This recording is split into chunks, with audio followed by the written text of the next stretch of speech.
안녕하십니까. 증시각도TV 시청자 여러분, 투자자 여러분, 반갑습니다. 네, 여러분이 기다리시던 우리 홍계빈 선생님과의 대담 투자 인사이트 시간이 시작되었습니다. 홍계빈 선생님 모시겠습니다. 선생님 어서 오십시오. 예, 안녕하세요. 네, 안녕하십니까. 지난번에 오셔가지고 반도체를 중국을 왜 막는지 아느냐, 미국이 그거 쉽게 얘기해서 드론 같은 데 쓰면 이거 난장판 된다. 그러면 기축도 깨지고 다 깨진다. 이런 말씀이 너무 센세이션해서 제가 그 얘기를 여기저기 가서 막 했더니 사람들이 다 설득이 되는 것들을 제가 봤습니다. 예. 근데 정말로 그게 너무 중요한 문제 같고 어떤 그 미국의 속내를 알 수 있는 그런 대목이 아니었나 싶은데요. 자, 오늘은 먼저 최근에 있는 국제금융에서 가장 큰 이슈라고 할 수 있는 얘기를 먼저 이 화두를 가지고 좀 얘기를 나눠봤으면 좋겠습니다. 바로 일본에 관한 얘기인데요.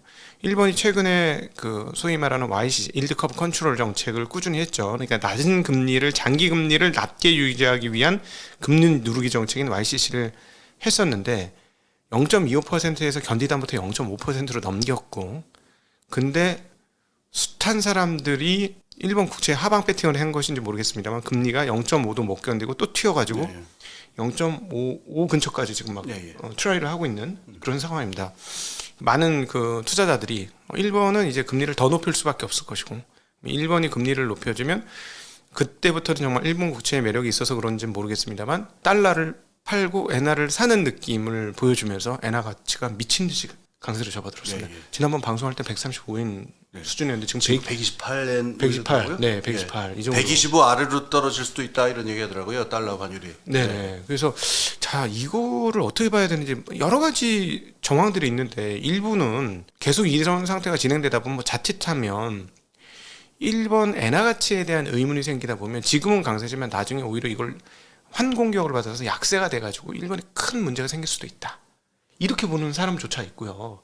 지금 방금 전에 말씀드렸던 대로 지금처럼 금리가 오르니 엔화가 앞으로 강한 통화가 될 것이고, 그러니까 달러 팔고 엔화 사는, 그래서 엔화가 달러 대비 강세인 이런 의미 간다. 이렇게 보는 사람도 있어요. 네. 잘 모르겠더라고요. 저는 예. 이 부분 어떻게 봐야 될지. 그러니까 그게 오른다 내린다 이거를 예측하시는 분들은 이제 다른 그 기술을 가지고 계신 분들이 있고, 저는 그냥 펀더멘털과의 관계 얘기를 좀 할게요. 네네.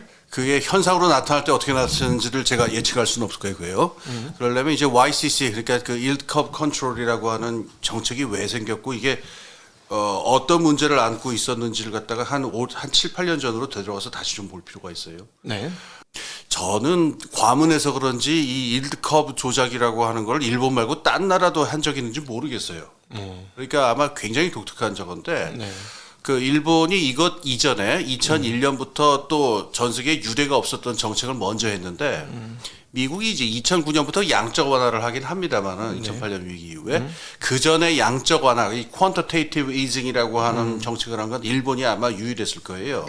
네. 2001년부터였는데 일본이 그러니까 90년대부터 이제 장기 불안 계속 이제 물가가 내려가고 이 디플레이션에 그 저거에 시달리니까 일본 경제의 오매불망의 목표는 어떻게든 인플레이션을 일으켜야 된다. 네. 경기를 부양해야 된다라는 거였는데 2001년부터 쭉 취했던 정책은 그야말로 양적 완화. 방법은 일본 중앙은행, 그러니까 뱅크 오브 재팬이 국채를 계속 매입하는 방식으로 이 돈을 풀었습니다. 네. 근데 이게 한계가 있죠. 네. 이 잠깐 하면 그럼 빨리 인플레이션이 이 경기가 살아나서 이게 해줘야 되는데, 문제는 돈을 풀어도 경기가 안 사는 거예요. 이 나중에 말씀드리겠지만은 지금 사태의 본질도 똑같은데 안 살아나요. 지금 일본 정부 강요들 다 나와서 지금 임금을 어떻게든 올려야 된다라고. 사실 임금이 올려 해소가 되는 거 아닙니까? 예. 그러니까 일본 노조가 나서는 게 아니고 일본 정가에 있는 정치가들 관료들이 나서서 어떻게든 올해는 임금을 올려야 된다 지금 이러고 있거든요. 예. 그러니까 그 문제가 지금 계속 진행되는 문제인데, 일본이 왜 도대체 이 경기가 꼼짝도 안 하느냐.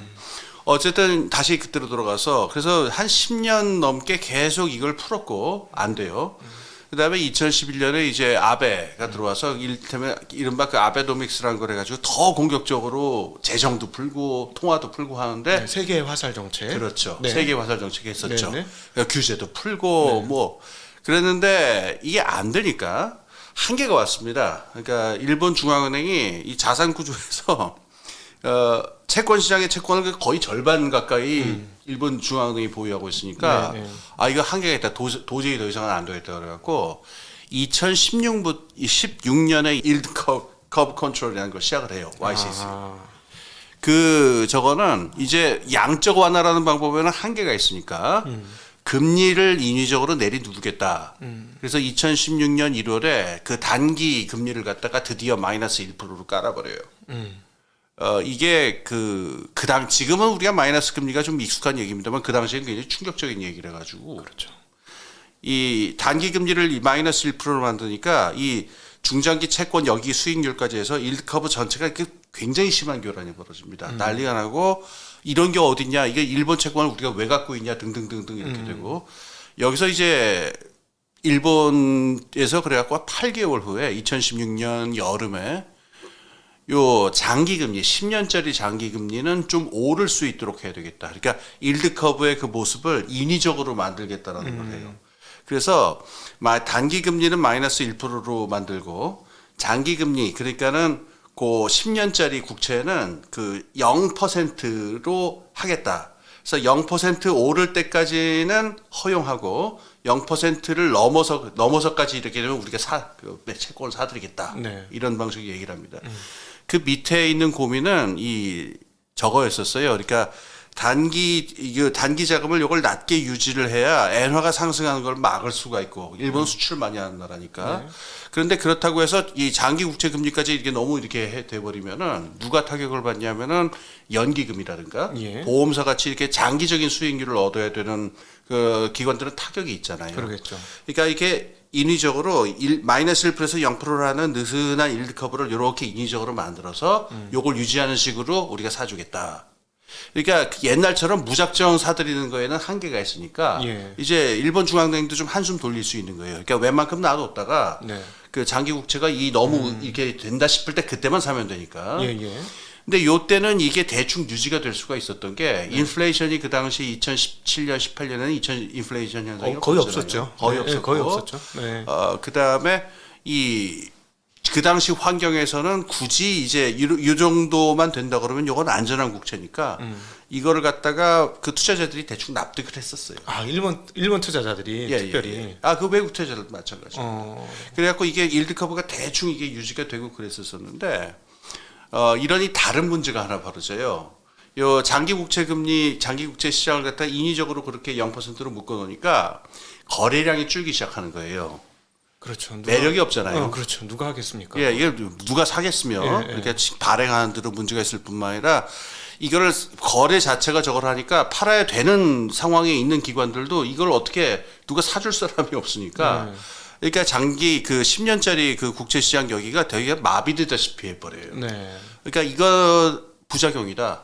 이게 이러면 안 되겠다고 그래갖고 2018년에 예. 요걸 갖다가 1%까지 허용하겠다. 0%가 아니라 1% 위로 오르는 걸 허용하겠다. 좀 더 정확하게는 0%를 중심으로 해서 플러스 마이너스 1% 이렇게 2%짜리 밴드를 만들어 갖고 네. 거기서 변동하는 것을 허용하겠다. 다시 말해서 1%까지를 허용하겠다라고 얘기해요. 그 다음에 사겠다 이런 건데.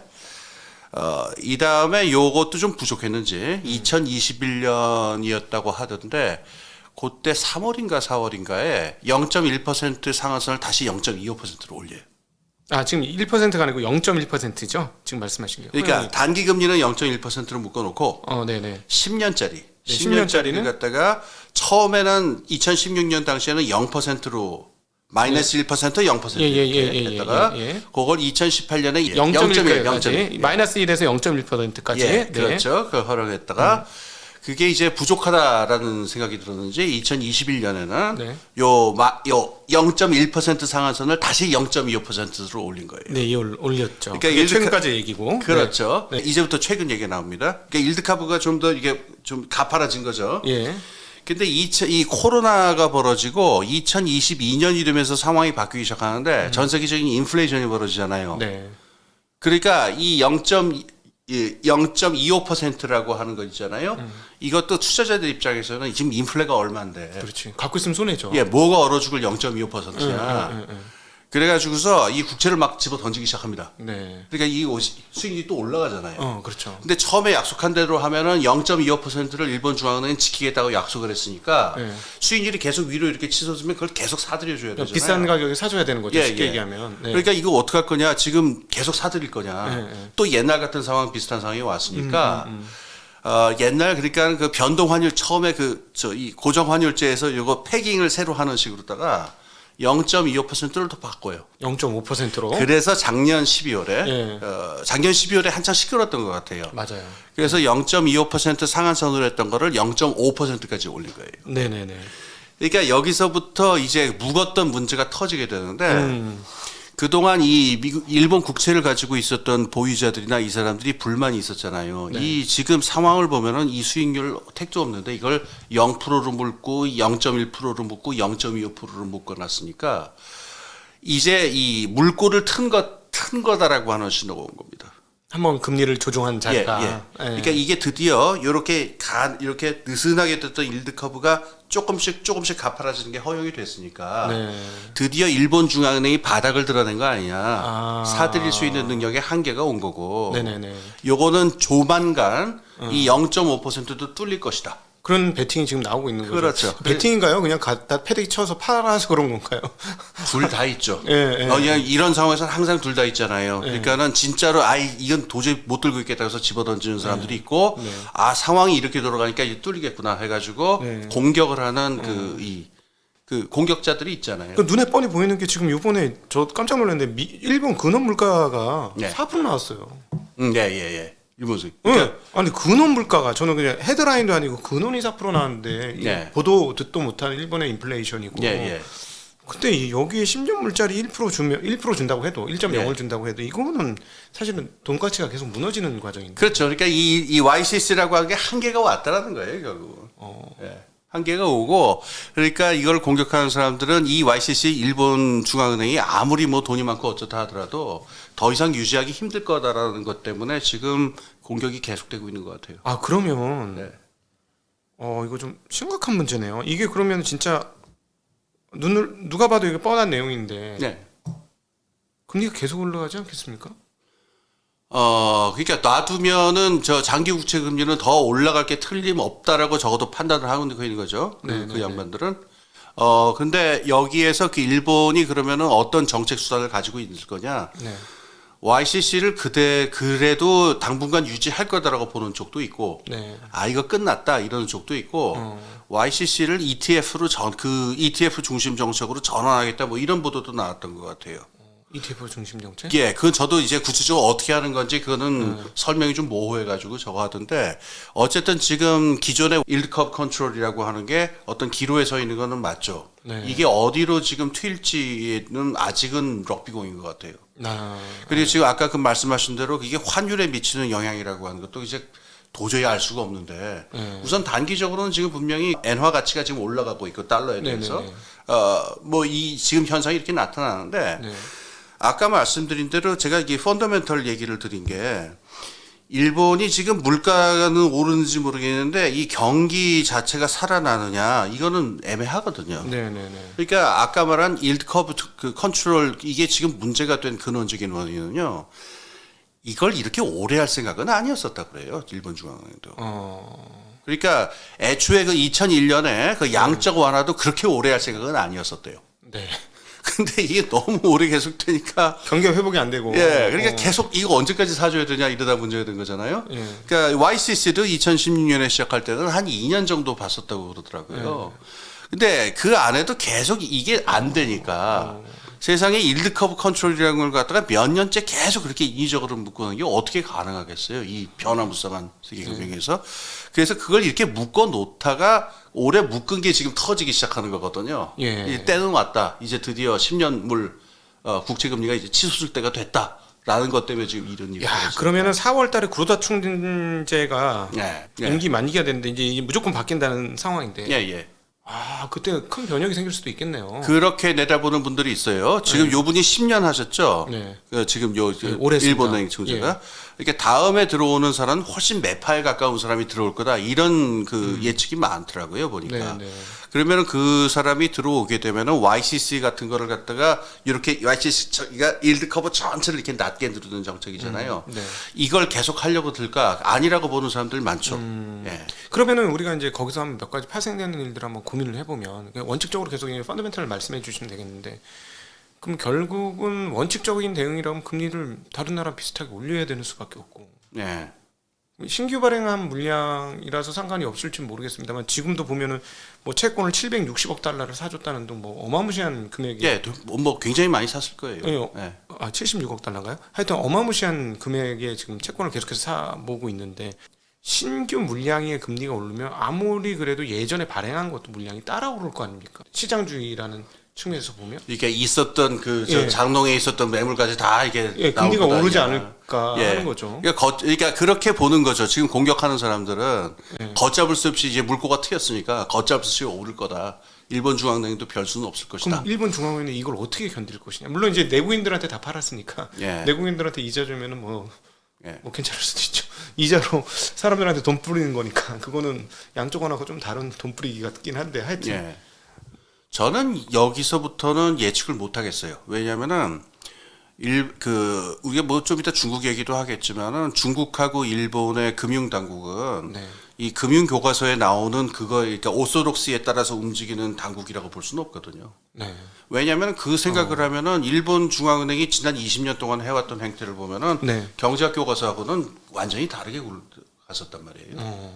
그러니까 양적 완화라는 것도 먼저 했고 그러네요. YCC라고 하는 것도 이게 참 어떻게 보면 황당한 거잖아요. 옛날에 그 환율 70년대 80년대 그 환율의 변동을 밴드로 정해놓고 개입한다. 뭐 이거 관리 통화제도라는 건 80년대부터 있었는데 일드 커브를 이렇게 한다는 얘기는 그 채권 시장이 인위적으로 그냥 그거를 상시화한다는 얘기니까. 그러니까 채권 시장에 자기가 조물락조물락 원하는 데 그렇죠. 금리를 결정하겠다는 예. 거니까. 이 채권 시장 10년물 금리는 요 0.1% 이 위로는 안 올라간다. 이렇게 말을 공언을 해버리는 건데. 근데 이런 좀 말하자면 비정통적인 그 금융 정책을 서슴지 않았었던 그 역사가 있잖아요. 네. 아직도 그리고 마이너스 금리 같은 걸 쥐고 있고 이 상황에서도. 그러니까 이게 상황이 이렇게 되면은 별 수 없을 것이다라고 생각하는 사람들도 있지만 네.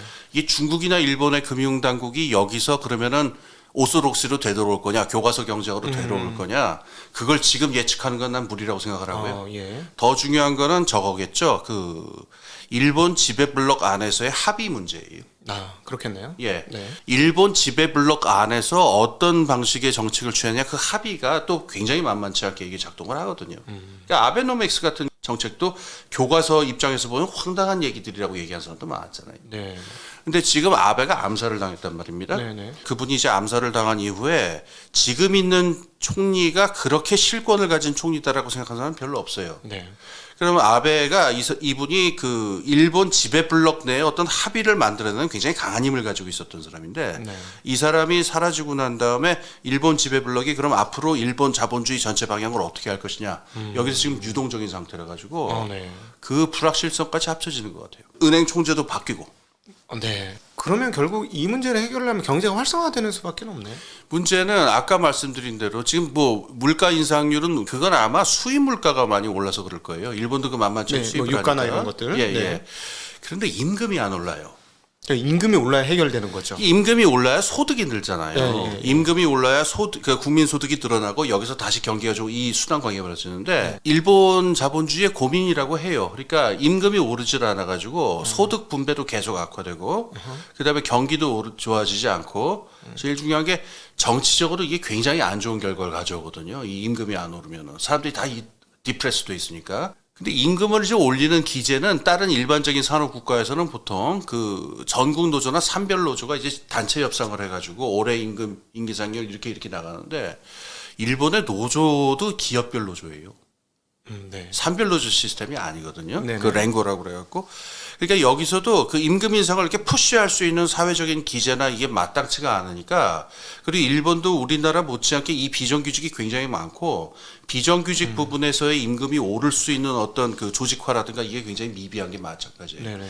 그러니까 이 임금 인상을 끌어올릴 수 있는 기제가 마땅치가 않으니까 지금 자꾸 정부 관료들하고 정치인들이 나서갖고 올해는 임금을 올려야 된다라는 얘기를 하고 있어서 우리나라하고는 굉장히 다른 양상. 일반 자본주의에서 보기 힘든 그런 예. 양상을 지금 그래서- 그것도 보수적인 일본에서 예. 예. 그래서 제가 말씀드린 겁니다. 그러니까 아까 말씀드린 대로 지금 YCC 지금 일드 커브 컨트롤이 만약에 깨진다면 뭐 유지될 수 있지만 어떤 일이 벌어질지는 거의 좀 럭비공 같은 거래 갖고 지금 섣불리 얘기하기 힘든 부분이 있는데 근본적인 문제를 볼 필요가 있거든요. 왜 이렇게 일본 경제가 몇십 년 동안 이렇게 처져 있느냐. 뭐 혁신이라든가 어떤 네. 새롭게 산업 구조가 아주 혁신적으로 그야말로 파괴적 혁신이 벌어지고 네네. 새로운 고용 부분이 생기고 그렇죠. 노동 생산성이 올라가고 그렇죠, 하는 그렇죠. 일들이 왜 지금 그 원하는 대로 안 벌어지고 있느냐. 그러니까 그 80년대 찬란했던 일본이 왜 그러냐? 그러면 플라자 합의 때문에 그래 눌려서 그런 것이냐? 아니면 또 다른 이유가 있느냐? 그러니까 그거는 굉장히 근본적인 문제고 큰 문제 같아요. 그러니까 네. 잃어버린 처음에는 일본 사람들이 2000년대에는 잃어버린 10년 이러다가 네. 그 다음에는 잃어버린 20년 그러다가 네. 지금 잃어버린 30년 그러고 있거든요. 네.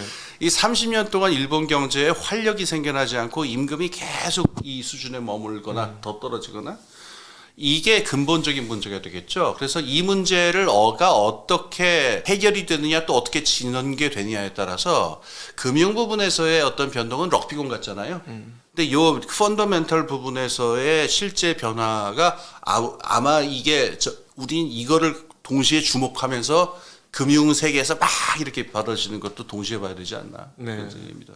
좀 독특하게 현장에 가보면 투자 현장에 가보면은 이제 어떤 일이 벌어지냐면 일본 업체들은 중소 중견기업들이 굉장히 탄탄한 회사들이 많잖아요. 소위 말하는 네. 강소기업들이 굉장히 많지 않습니까? 예, 증설을 안 합니다. 예, 그렇죠. 예. 그리고 사업을 접는 사람들이 너무 많아요. 자식이 안 할라 그래? 예. 이러면서 접는, 그러니까 완전 자본주의 활력이 떨어져가지고, 예, 예. 야, 이 나라 이렇게 계속 가면, 물론 기술력이나 이런 거는 이 넘사벽의 기술력을 이미 예, 예. 갖고 있고 따라잡기 어렵고, 그런데 진짜 웬간한 회사 아니면 설비 증설을 한다는 게 하늘의 별따기더라고요. 예. 그러니까 디플레 상황들이 쉽게 얘기해서 한 20-30년 유지되니까 사람들이 미래에 대한 어떤 비전을 못 갖는 그런 예. 상황까지 온 거 아닌가 하는 생각이 들더라고요. 제가 그러면은 그 일본 경제가 왜 이렇게 이게 뭐 이렇게 활력이 죽었느냐 이거에 대해서 제가 생각하기에 제일 중요한 원인 하나는 좀 말씀을 드릴게요. 물론 이것만 있는 건 아닐 겁니다. 여러 가지 저기 있어서 이걸로 다 설명하겠다는 건 아닌데 간과하지 말아야 될 굉장히 중요한 문제가 있는데 일본의 기업 지배 구조 문제예요. 네. 일본의 6대 기업 집단이라고 하는 게 있죠. 아. 그러니까 미쯔비시부터 해가지고 쭉 뭐 여섯 미조 개. 뭐 이런 것 우리가 쉽게 알고 있는 예, 그런 그 것들. 유명한 6대 기업 집단인데 이 6개의 기업 집단이 한 80년대까지는 일본 경제 전체를 거의 지배하다시피 했었어요. 6개 기업이. 예, 그래서 그 6개 기업이 있고 아까 말한 그 강소 기업들이 협력 업체들로 아래에 쭉 연결되어 있는데 일본에서의 협력 업체 관계는 우리나라 같이 이른바 후려치기를 한다든가 이런 게 아니고 굉장히 사이가 좋은 관계였었어요. 80년대까지는. 네. 그런데 이게 90년대 들어오면서 그다음 일본 경제가 그 90년대 초에 이렇게 내리꽂히면서 이 6대 기업 집단 시스템을 흩들어야 경제에 활력이 생길 것이다. 이유가 있어요. 우리나라에도 재벌 기업 집단이 있습니다만은 결정적으로 다른 게 하나 있는데 일본 6대 기업 집단은 오너가 없어요. 그러니까 이사회가 주인인가 보죠. 그것도 아니고 없어요. 아, 연기금이나 이런 데가 주인인가 아니요. 보군요. 그렇게 말할 수도 없어요. 그것도 아니라고요? 이게 무슨 말씀인지 잘 모르시겠죠? 예. 그러니까 이게 되게 독특한 경우인데 이게 소금 오찌아이라고 일본말로 그러는데 주주를 소멸시켜 버리는 공작이에요. 아주 쉬운 예를 들면 이런데 네네. A 기업, B 기업, C 기업이 있다고 그럴 때 A 기업이 B 기업의 주주입니다. 네. 지배합니다. 순환 출자 일종의. 그렇죠. 네네. 크로스 쉐어홀딩이라고 그러죠. 근데 B 기업은 C 기업을 지배하고 C 기업은 A 기업을 지배하면은 여기에는 주주가 없어져 버리죠. 진짜 주인이 누군지 잘 모르는 거죠. 예. 서로 맞물려 있으니까. 그렇습니다. 꼬리에 꼬리를 물고 예, 서로 예, 연결돼 있으니까. 예. 그러면은 기업을 경영하는 실권은 주주는 소멸을 하게 되고 누구한테 손에 오게 되면은 최고 경영자 손에 오게 돼요. 매니저, 예, 에이전트한테. 그렇죠. 그렇죠. 그러면 에이전트하고 주주 간에 그 문제가 발생하네요. 발생을 하는데 또 안 해요. 왜냐하면은 여기서 그 이 소금 오찌아에서는 안정주주 공작이라고 그랬고 주식의 상당 부분을 갖다가 요 기업 집단 안에 은행이 또 있어요. 산업이 은행을 지배하고 있군요. 그러니까 그 6개 중에 특히 요 일단 미쯔비시 은행이 있잖아요. 네. 미쯔비시 기업 집단에 속해 있는 계열사들 있잖아요. 게레츠 네, 네, 회사들의 상당 부분의 주식을 미쯔비시 은행이 가지고 있어요. 주인이 아예 없네. 그러니까 이게 한때 많을 때는요, 한 25%까지 은행이 가지고 있었으니까 네. 최고 주주거든요. 네. 근데 이 최고 주주가 잠을 자는 거죠. 그치, 우리 개입 안 한다. 별 의지가 없는 거죠. 그렇죠. 예, 예. 그래서 이걸 안정주주 공작이라고 그러는데, 이건 뭐 역사가 길어요. 50년대에 2차 대전 끝나고 나서 네네네. 미군이 그 일본 기업을 다가 그 재벌 기업을 해체했을 적에 네, 전범 집단이라고 해가지고. 네. 재벌 기업을 다 없애버렸잖아요. 예. 이때 돈 많은 사람들이 일본 기업을 막 인수합병하는 일들이 한 48년에서 한 51년 사이에 벌어졌었어요. 예. 일본 지배 계급이 엄청나게 긴장을 해요. 이러다가 우리나라는 그냥 저 돈 가진 놈들, 이걸 저 가네모치라고 그러는데 일본 말로 아주 천하게 보는 저 졸부들이 우리나라 큰 국부의 재산을 다 가져가는 거 아니냐. 그래서 기업 집단이 재건된 이유가 거기에 있어요. 아무나 기업을 가져가지 못하게 주식 좀 샀다고 감나라 배나라 하는 건방진 놈들이 끼어들지 못하게. 그래서 원래 미쯔이나 미쯔비시나 처음엔 다 해체가 됐었다가 53년경에 다시 구성이 되는데 네. 그 과정에서 주식 가지고 기업을 가져가지 못하도록 아예 저 주주들의 권한을 소멸시켜 버리자라는 게 역사적 기원이에요. 그래서 이 얘기하면 굉장히 짧게 얘기하면은 그래서 일본의 6대 기업 집단은 자산 규모로 보나 생산에서 차지하는 비중으로 보나 압도적인 굉장히 중요한 집단인데 네. 여기를 갖다가 오너가 없는 거예요. 오너가 없어요. 이사회도 아니고 펀드이 아니고 그럼 이게 어떻게 굴러가느냐? 사장회가 있어요. 네. 그러니까 가령 미쯔인가 미쯔비시가 화요회라고 부르는데 화요일마다 그 계열사 사장들이 다 그 경영인들이죠. 다 모여요. 네. 그래서 전체적으로 결정해야 되는 큰 방향 정도만 거기서 반대가 없으면 잡히고 나머지는 다 각자 알아서 하는 거예요. 그러니까 우리가 이제 소위 말하는 앙또네라고 하는 이제 기업가 정신을 발휘할 수 있는 선봉장이 없는 거네요. 그걸 기업 차원에서 찾으면 안 되고 그렇다고 없는 건 아니에요. 그 앙트레프레니어십은 그럼 어디로 갔느냐? 대장성으로 가 있어요. 일본 대장성으로. 일본 국가의 산업 정책하고 금융 정책하고. 그래서 그걸 일본 그 재팬 인코퍼레이티드라고 옛날에 그 주식회사 일본이라고 80년대까지 불렀던 이유가 일본 자본주의는 기업 단위로 분석하면 안 된다는 거예요. 네. 국가 관료가 있고 그다음에 이 통산성이 있고 대장성, 그땐 대장성이죠. 그렇게 해서 전체에서의 어떤 혁신이나 투자나 산업 정책이 있고 일본의 각각 기업들은 사실상 그래서 국가 정책하고 긴밀하게 연결돼 있는 사람들이니까 그래서 주주를 날려버린 거예요. 일종의 귀족정이네요. 그러니까 일본은 사회 그렇죠. 전체가 그냥 귀족주의 사회네요. 그러니까 듣다 귀족 보니까. 좋게 말하면 귀족정이고 사실은 과도정에 가깝다고 볼 수가 있죠. 그러네요. 과도정이라고 표현할 수도 있고. 자, 근데 이제 그 다음에 재밌는 일이 벌어져요. 네. 그러다가 이제 90년대에 이제 이렇게 한계가 왔잖아요. 네. 그 다음에 90년대에 이른바 글로벌라이제이션이 벌어지니까 네. 일본의 자본시장을 개방하라는 압력이 굉장히 커져요. 미국 쪽에서. 네. 그럼 여기서 자본시장을 개방하면은 안정주주 공작 이런 거 다 걸리게 되지 더 이상 못하게 되고 이제 6대 기업 집단도 이제 해체돼야 될 때가 아니냐. 자기들끼리 주식 나눠갖고 뭐 은행에다 쟁여놓고 해가지고 네네네. 하는 거 그만하고 이제 일반 기업으로 전환해야 될 때가 아니냐라고 하는 얘기가 많았었어요. 네. 그래서 제가 90년대 말 2000년대 초 그때가 이제 일본 가지고 제가 이제 박사 논문 쓰려고 이제 그럴 텐데 네. 그때 자료를 찾으면은 그 논문이 항상 반대되는 두 가지가 나오는데 6대 기업 집단 이제 해체한다. 이제 안정주주 공작도 줄어들고 은행의 주식 소유도 줄어들고 기업 집단 해체될 때가 됐다. 이렇게 주장하는 논문들이 있고 다른 한 종류는 아니다. 끄떡없다. 이게 팽팽하게 얘기를 하던 게 2000년대 초까지 상황이었어요. 근데 지금은 옛날 같지는 않아요. 그 어떤 그 계열사들도 독립한 경우가 많고 다른 일들이 그러니까 제가 지금 말씀드린 80년대 이전에 그 고전적인 일본 주식회사는 아닌데 네. 그래도 어떤 문제냐면은 일본 사람들이 항상 한국에 있는 삼성이라든가 SK 같은 거 보면은 너희들은 기업의 오너가 있기 때문에 아주 파괴적으로 그냥 이거 해라라고 하면 그냥 쫙 하고 그 방향으로 나갈 수가 있지 않느냐. 우리는 아직도 그럴 만한 어떤 적이 안 나온다. 그러니까 일본이라는 그 자본주의가 지금 말하는 혁신 어떤 그 앙트레프레니어십을 조직하는 단위가 국가와 자본의 전체적인 어떤 하나의 복합체 같은 거였는데 90년대, 2000년대에는 이걸 어떻게 새롭게 재편할 것인가에 대해서 일본 지배계급도 그렇고 일본 기업들도 그렇고 어떤 일치된 청사진이 지금 안 나오고 있는 거예요. 그러니까 결국은 일본의 정치도 그렇고 일본의 정치도 보면 귀족 정치 아닙니까? 자식한테 물려주는. 예. 되었고. 엘리트들이 아직도 굉장한 권력을 독점하고 있죠. 예. 그러니까 사실 민간 업자들한테 넘겨서 민간의 어떤 창의성이나 이걸 발휘하게 있어요. 해줘야 되는데 예. 그 마음이 없는 거네요. 굉장한 반감이 있어요.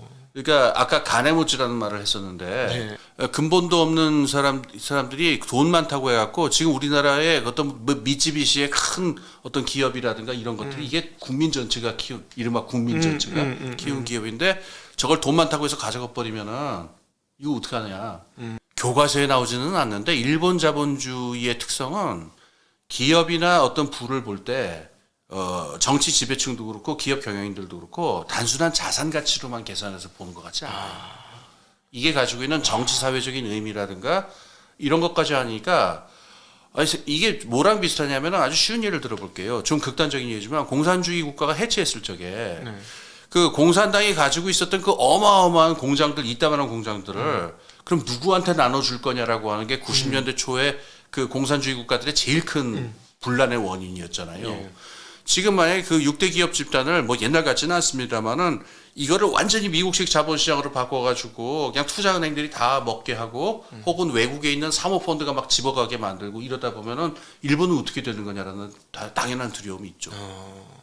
그래서 이러지도 저러지도 못하고 있는 집단적인 앙트레프레니어십을 발휘하는 게 80년대까지 일본의 굉장한 강점이었는데 네. 혁신의 이게 원동력이었는데 네. 그게 지금 글로벌라이제이션의 시대에서는 어떤 파괴적인 혁신을 오히려 가로막는 게 아니냐라고 하는 비판이 일본 안에도 많아요. 완전 중세 자본주의라고 표현해야 할 정도의 그런 느낌이 드는 그게 분위기네요. 어떻게 말로 하기가 저도 참 힘들더라고요. 아니 그 저도 이제 일본 공부를 좀 해보니까 이게 그 계층 구조에 굉장히 편안해하고 계층 구조를 받아들이는 그 국민성을 가지고 예. 있고 그래서 그 헤드가 너무 중요하고 예. 옛날에도 성끼리 싸우다가 세포쿠에서 그냥 성끼리 싸워서 하나가 지면 진 성주가 세포쿠에서 할복하면 모두가 편안하게 잘 살 수 있는 예. 이런 문화. 지배층들이 대우각성해서 뭘 하지 않으면 진도가 안 빠지는 나라네요. 그렇죠. 그러니까 저는 문화적, 역사적인 뭐 이런 것보다도 그 지배층이 어떻게 합의를 하냐가 제일 중요하다고 생각하거든요. 결국은 일본 역사를 보면은 메이지 유신도 지배층이 뒤집은 거고. 그렇죠. 사무라이 그 지배계층 안에서의 혁명이었던 거니까. 그러니까는 여기는 밑에서부터의 혁명 그건 우리나라처럼 일어나는 경우가 거의 아니죠. 없고 예, 예. 헤드가 혁명을 해야 되겠다. 야, 우리 예. 이 상태로 가면 안 되겠다. 그래서 지배층 내에서의 혁명이 제2의 이제 현대 2030년판 무슨 메이지 유신이 새롭게 나타나야 네.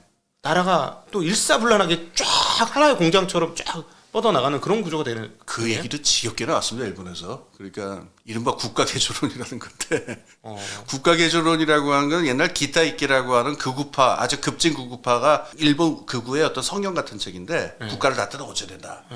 뭐 93년에 오자와 이치로라고 이 사람은 좀 사기꾼 같은 정치가인데 이 사람이 또 신국가개조론 뭐 그래가지고 아유 일본 서점 가보세요. 다 국가개조론이에요.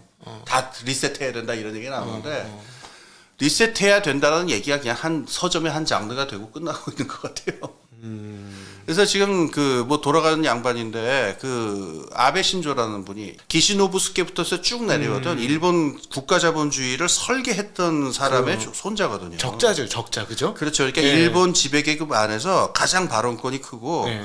거의 중심에 있다시피 한 사람이 일본 엘리트 내에서. 예. 그러니까 어떤 합의를 만들어야 된다면 이런 사람 정도가 뭔가 강하게 움직여야 되는데 지금 어쨌든 이 사람이 지금 사라졌죠. 그럼 지금 권력 공동화 현상이 나타난 상황이라고도 볼 수. 그것도 모르겠습니다만 일본 지배층 안에서 무슨 얘기가 전제되는지는 이른바 흑막이라고 그러죠 일본 말로. 그러네. 잘 드러나지도 않아요. 그러네. 예. 그래서 참 오리무중입니다. 예, 우리 홍기빈 소장님하고 하니까 저는 정말 너무 감사합니다. 아주 너무 재밌는데. 도끼자루 썩죠. 뭐 옛날 야, 얘기하니까. 근데 이게 지금 사실 사이드 메뉴로 하나 질문을 드렸는데 한 편이 마무리되었습니다. 아 이런 게 어딨어요. 아니 일본 얘기로 오늘 홍기빈 선생님과 함께하는 일본 얘기로 그냥 YCC로 시작해서 일본 역사로 일본의 기업으로 그러면 일본 얘기 그러니까는 그냥 요 얘기 하나만 좀 네. 뭐라 그럴까 이렇게 어떤 정보를 할까 어떤 그런 건데 일본 기업에 대해서 분석을 하거나 그 일본 데이터를 가지고서 저걸 할 적에 일반적인 그 기법이 안 통하는 거예요. 서양에 봤던 기업 분석 방법. 주주 비율이 어떻 소유 구조가 어떻다라고 해서 그게 그대로 적용된 것도 전혀 아니고 일본의 기업 경영 전략이 어떻게 될 거다 해서 뭐 이렇게 저런 아나운서가 있는데 이 문서들도 보면 천편일 때가 많고 이걸 하겠다라는데 실제로 하느냐 잘 안 해요. 네. 그러니까 도대체 이 여기 있는 기업들은 누가 실권자고 뭐가 어떻게 해서 굴러가는지를 갖다가 파악하는데 좌절을 해서 빠져나가는 그 미국 쪽 외국 투자들이 굉장히 많았어요. 90년대, 2000년대. 예. 예. 그러니까 지금도 그러니까 우리가 일본 그렇다고 해서 제가 뭐 여기는 알 수 없는 나라다 이런 게 아니고 일본 사람들 나름의 합리성이 있는 거니까 일본 자본주의나 일본 기업에 대해서 투자를 하거나 이런 걸 할 때는 그러니까는 그냥 일반적인 경제학교 가서만 가지고 접근하지 말고 네. 뭐 그렇다고 또 뭐 5만 년 전 뭐 에도 시대로 가고 뭐 이렇게까지는 모르겠습니다. 그 할 필요는 없겠습니다만은 최소한 2차 대전 후에 일본 기업 집단이 어떻게 형성이 되고 그다음에 그 대장성이 지금 금융성으로 바뀌거든요. 네. 그러니까 한 90년대 이후에 일본의 국가제도하고 기업 지배 소유 구조가 어떤 진통과 논의를 겪었는지 요거는 배경으로 갖고 있어야 그 좀 흘러가는 걸 알 수 있다 그러더라고요. 일본에 대한 그 퍼즐 하나 맞춰졌습니다. 일본 정말 독특한 섬나라라 그런지 정말 갈라파고스한 느낌? 네. 우리 상식 차원에서는 이해가 잘 안 되는 예. 구조를 가지고 있구나는 항상 느꼈는데 네. 오늘 말씀 들으면서 경제도 이렇구나 하고 예. 퍼즐이 하나 채워진 것 같습니다. 근데 퍼즐 하나만 더 맞을게요. 뭐냐면은 그 사실은 우리나라도 외국 사람들이 보면 그렇게 얘기해요. 이 나라의 재벌 구조라고 기업 구조라는 게 어떤 건지 아직도 모르겠는 게 많고, 그다음에 국가하고 기업 관계가 뭔지도 잘 모르겠고, 노사 관계의 성격도 잘 이해가 안 가고, 그러니까 이 한국도 일제 시대 때부터 시작해서 근대화되는 어떤 역사 전체를 보자면 이 나라가 어떻게 굴러가는지 수수께끼 투성이다라고 얘기하는 사람은 굉장히 많았고, 꼭 일본만 그런 것 같지 않아요. 그러니까는 일본, 중국도 또 마찬가지죠. 중국도 뭐 복잡하다 그러고. 그래서 우리가 투자를 하거나 저걸 할 적에는 그 숫자 차트만 볼 게 아니고 그 역사적 배경이라든가 이런 제도적인 분석 같은 것도 그 한국도 마찬가지가 아니겠느냐. 그래서 퍼즐 조각은 많다. 이런 생각이 듭니다. 맞죠. 한국의 지주사 구조는 외국인들 입장에서 이 지주사냐. 지주사와 자회사의 동시상장 이런 예. 것들은 이해가 안 되는 거죠. 그렇죠. 저도 이것 때문에 고민 한참 했거든요. 그래서 사람들은 그래요. 지금 우리나라의 지주사는 차라리 30년대 일본에 있었던 지주회사랑 성격이 비슷하다 이렇게 얘기도 해요. 순전히 지배를 위해서 나온 거니까. 네네. 예.